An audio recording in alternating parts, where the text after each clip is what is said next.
कभी तुमने नोटिस किया है कि अगर कोई इंसान तुम्हें सीधा मना कर दे तो दर्द होता है, लेकिन धीरे धीरे तुम उस बात को एक्सेप्ट कर लेते हो।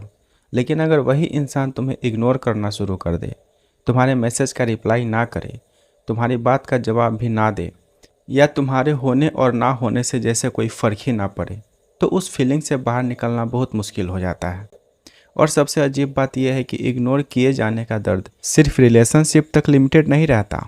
ये ऑफिस में होता है, दोस्तों के बीच होता है, फैमिली में होता है, और कभी कभी किसी ऐसे इंसान की वजह से भी होता है जो तुम्हारी लाइफ में इतना इम्पोर्टेंट भी नहीं होता। पहले मुझे लगता था कि शायद ये सिर्फ ईगो की बात है, कि तुम्हें बुरा इसलिए लगता है क्योंकि किसी ने हमें इम्पोर्टेंस नहीं दी। लेकिन जितना मैंने इस बिहेवियर को समझा, उतना मुझे एहसास हुआ कि बात सिर्फ ईगो की नहीं है। असल में इग्नोर किया जाना हमारे दिमाग के लिए सिर्फ एक सोशल सिचुएशन नहीं होती, वो एक अनआंसर्ड क्वेश्चन बन जाती है। और ह्यूमन ब्रेन को अनआंसर्ड क्वेश्चंस बिल्कुल पसंद नहीं होते। शायद इसीलिए कई बार रिजेक्शन से ज़्यादा दर्द साइलेंस देता है। लेकिन ऐसा क्यों होता है? आखिर एक जवाब का ना मिलना हमारे दिमाग को इतना डिस्टर्ब क्यों कर देता है? अगर तुम ध्यान से देखोगे तो इग्नोर किए जाने का दर्द सिर्फ इस बात का नहीं होता कि किसी ने तुम्हें रिप्लाई नहीं किया। दर्द इस बात का होता है कि उसके बाद तुम्हारा दिमाग रुकता ही नहीं है। एक मैसेज का रिप्लाई ना आना धीरे धीरे 10 सवालों में बदल जाता है। क्या मैंने कुछ गलत बोल दिया? वो बिजी होगा या जानबूझकर रिप्लाई नहीं कर रहा? क्या उसकी लाइफ में मेरी इंपॉर्टेंस खत्म हो गई? और सबसे इंटरेस्टिंग बात यह है कि इनमें से किसी भी सवाल का जवाब हमारे पास नहीं होता, फिर भी हमारा दिमाग उनके जवाब ढूंढने में लग जाता है। शायद तुमने भी नोटिस किया होगा कि इग्नोर किए जाने के बाद हम सिर्फ एक बार उस बात के बारे में नहीं सोचते, हम वही कन्वर्सेशन दोबारा पढ़ते हैं, अपना मैसेज फिर से देखते हैं, कभी उसका लास्ट सीन चेक करते हैं, कभी प्रोफाइल फ़ोटो, और कभी बिना किसी रीज़न के फ़ोन अनलॉक करके देखते हैं कि शायद अब रिप्लाई आ गया होगा। और अगर रिप्लाई आ भी जाए तो कई बार दर्द ख़त्म नहीं होता, क्योंकि तब तक तुम्हारा दिमाग उस साइलेंस के अंदर अपनी कहानी लिखना शुरू कर चुका होता है। यही मुझे ये बिहेवियर सबसे इंटरेस्टिंग लगता है। इग्नोर किया जाना हमें इसलिए हर्ट नहीं करता क्योंकि सामने वाला चुप है, बल्कि इसलिए क्योंकि उसकी खामोशी के बाद हमारा दिमाग बोलना शुरू कर देता है। और शायद इसी वजह से असली सवाल ये नहीं है कि लोग हमें इग्नोर क्यों करते हैं। असली सवाल ये है कि हमारा दिमाग उस साइलेंस को इतनी जल्दी नेगेटिव मीनिंग क्यों दे देता है। अब यहाँ एक इंटरेस्टिंग बात आती है। अगर तुम ध्यान से सोचो तो रिजेक्शन और इग्नोरिंग में एक बहुत बड़ा डिफरेंस है।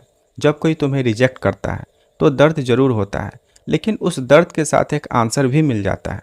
तुम्हें पता होता है कि सामने वाले ने क्या डिसाइड किया। हो सकता है तुम उस डिसीजन से एग्री ना करो, लेकिन कम से कम तुम्हारे पास एक रियलिटी होती है जिसे एक्सेप्ट किया जा सकता है। लेकिन इग्नोरिंग में ऐसा कुछ भी नहीं होता, ना कोई जवाब, ना कोई एक्सप्लेनेशन, और ना ही कोई क्लोजर, सिर्फ एक खामोशी। और शायद इसी खामोशी की वजह से हमारा दिमाग रुक नहीं पाता, क्योंकि ह्यूमन ब्रेन को अनसर्टेनिटी बिल्कुल पसंद नहीं होती। उसे हर चीज़ का मतलब चाहिए होता है। अगर सामने वाला जवाब नहीं देता तो दिमाग खुद जवाब बनाना शुरू कर देता है। इसीलिए इग्नोर किए जाने के बाद हम रियलिटी के बारे में कम सोचते हैं और पॉसिबिलिटीज़ के बारे में ज़्यादा सोचते हैं। शायद वो बिजी होगा, शायद नाराज़ होगा, शायद मैंने कुछ गलत बोला, या शायद अब उसे मेरी ज़रूरत ही नहीं है। नोटिस करो, इनमें से कोई भी बात कंफर्म नहीं है, फिर भी हमारा दिमाग इन सब पर उतनी ही एनर्जी खर्च करता है जितनी किसी रियल प्रॉब्लम पर करता। और मुझे लगता है कि यही इग्नोर किए जाने का सबसे डेंजरस पार्ट है, क्योंकि दर्द सिर्फ उस इंसान की खामोशी नहीं देती, दर्द वो सारी कहानियाँ देती हैं जो उस खामोशी के बाद हमारा दिमाग लिखना शुरू कर देता है। इसीलिए कई बार एक छोटा सा अनआंसर्ड मैसेज हमारे दिमाग में उससे कहीं ज़्यादा बड़ी जगह बना लेता है जितनी उसकी रियलिटी होती है। अब सवाल ये है कि हमारा दिमाग ऐसा करता ही क्यों है? अगर किसी ने रिप्लाई नहीं किया तो ब्रेन सिंपली वेट क्यों नहीं कर सकता? वो इतनी जल्दी नेगेटिव स्टोरीज बनाना क्यों शुरू कर देता है? इसका जवाब शायद हमारे आज के ज़माने में नहीं, बल्कि हज़ारों साल पहले छुपा हुआ है। इंसान हमेशा से एक सोशल स्पेसीज रहा है। बहुत पहले जब हम छोटे ग्रुप्स में रहते थे, तब ग्रुप का हिस्सा होना सिर्फ दोस्ती की बात नहीं थी, ये सर्वाइवल की बात थी। अगर ग्रुप ने तुम्हें एक्सेप्ट किया तो तुम्हारे ज़िंदा रहने के चांसेस बढ़ जाते थे, और अगर तुम ग्रुप से अलग हो गए तो खतरा भी बढ़ जाता था। इसीलिए हमारा ब्रेन सोशल सिग्नल्स को बहुत सीरियसली लेता है। सिर्फ इसलिए नहीं कि हमें लोग पसंद है, बल्कि इसलिए क्योंकि हजारों सालों तक हमारे लिए लोगों के साथ कनेक्टेड रहना ज़रूरी था, और शायद इसी वजह से इग्नोर किया जाना हमारे दिमाग को सिर्फ एक अनआंसर्ड मैसेज नहीं लगता, कहीं ना कहीं वो इसे एक सिग्नल की तरह प्रोसेस करता है। क्या मैं इस ग्रुप के लिए इम्पोर्टेंट नहीं रहा? ध्यान देना, मैं ये नहीं कह रहा कि हर बार इग्नोर किया जाना सर्वाइवल थ्रेट ही होता है। आज के ज़माने में एक अनरीड मैसेज तुम्हारी जान को खतरा नहीं बनाता, लेकिन हमारा ब्रेन हर बार मॉडर्न लॉजिक से रिएक्ट नहीं करता। कई बार वो पुराने पैटर्न्स के हिसाब से रिएक्ट करता है, और शायद इसीलिए एक सिंपल सा सीन या नो रिप्लाई भी कभी कभी इतना हेवी फील होता है, क्योंकि तुम सिर्फ एक मैसेज का वेट नहीं कर रहे होते, तुम्हारा ब्रेन कन्फर्मेशन का वेट कर रहा होता है कि तुम अभी भी मैटर करते हो। यहाँ एक बात बहुत ध्यान देने लायक है। अगर इग्नोर किया जाना सिर्फ सामने वाले की वजह से पेनफुल होता तो हर इंसान को एक ही सिचुएशन में एक जैसा दर्द फील होना चाहिए था, लेकिन रियलिटी में ऐसा होता नहीं है। कभी तुमने नोटिस किया होगा, दो लोग एक ही मैसेज भेजते हैं, दोनों का रिप्लाई नहीं आता।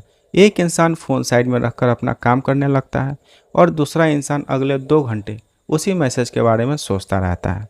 मैसेज सेम था, साइलेंस भी सेम था, फिर डिफरेंस कहाँ था?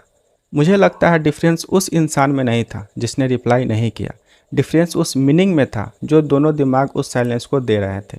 एक दिमाग ने सोचा शायद वो बिजी होगा, दूसरे ने सोचा शायद मैं इम्पोर्टेंट ही नहीं हूँ, और यहीं से दर्द की इंटेंसिटी बदल जाती है। कई बार इग्नोर किया जाना उतना पेनफुल नहीं होता जितना उसका मतलब बना देना पेनफुल होता है, क्योंकि उस मोमेंट के बाद हम सिर्फ एक मैसेज को एनालाइज नहीं कर रहे होते, हम अपनी वैल्यू को उस एक मोमेंट में मेजर करना शुरू कर देते हैं। और शायद इसी वजह से एक ही साइलेंस किसी के लिए सिर्फ कुछ घंटों की बात होती है, और किसी और के लिए दिनों तक चलने वाली ओवरथिंकिंग। इसका मतलब ये बिल्कुल नहीं है कि इग्नोर किया जाना दर्द नहीं देता, दर्द रियल है, लेकिन कई बार उस दर्द को और गहरा हमारा इंटरप्रिटेशन बना देता है। तो शायद इग्नोर किए जाने का सबसे बड़ा दर्द ये नहीं होता कि किसी ने हमें रिप्लाई नहीं दिया, सबसे बड़ा दर्द ये होता है कि उस साइलेंस के बाद हमारा दिमाग हमारे खिलाफ कहानी लिखना शुरू कर देता है। और शायद इसीलिए रिजेक्शन से रिकवर करना कभी कभी आसान होता है। रिजेक्शन तुम्हें एक आंसर दे देता है, वो आंसर पसंद आए ना आए, कम से कम तुम्हारे पास रियलिटी होती है। लेकिन इग्नोरिंग में रियलिटी कम होती है और इमेजिनेशन ज़्यादा, और जब इमेजिनेशन का कोई आंसर नहीं मिलता तो वो अक्सर सबसे बुरा आंसर चूज कर लेती है।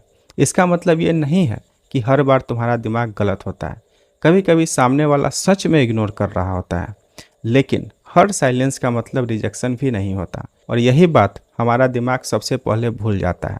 इसलिए अगली बार जब कोई तुम्हें इग्नोर करे तो सिर्फ ये मत देखना कि सामने वाला क्या कर रहा है, एक बार अपने दिमाग को भी ऑब्जर्व करना, देखना वो उस साइलेंस के अंदर कौन सी कहानी लिख रहा है, क्योंकि बहुत बार दर्द उस इंसान से कम और उस कहानी से ज़्यादा आता है जो हम उस खामोशी के बारे में बना लेते हैं।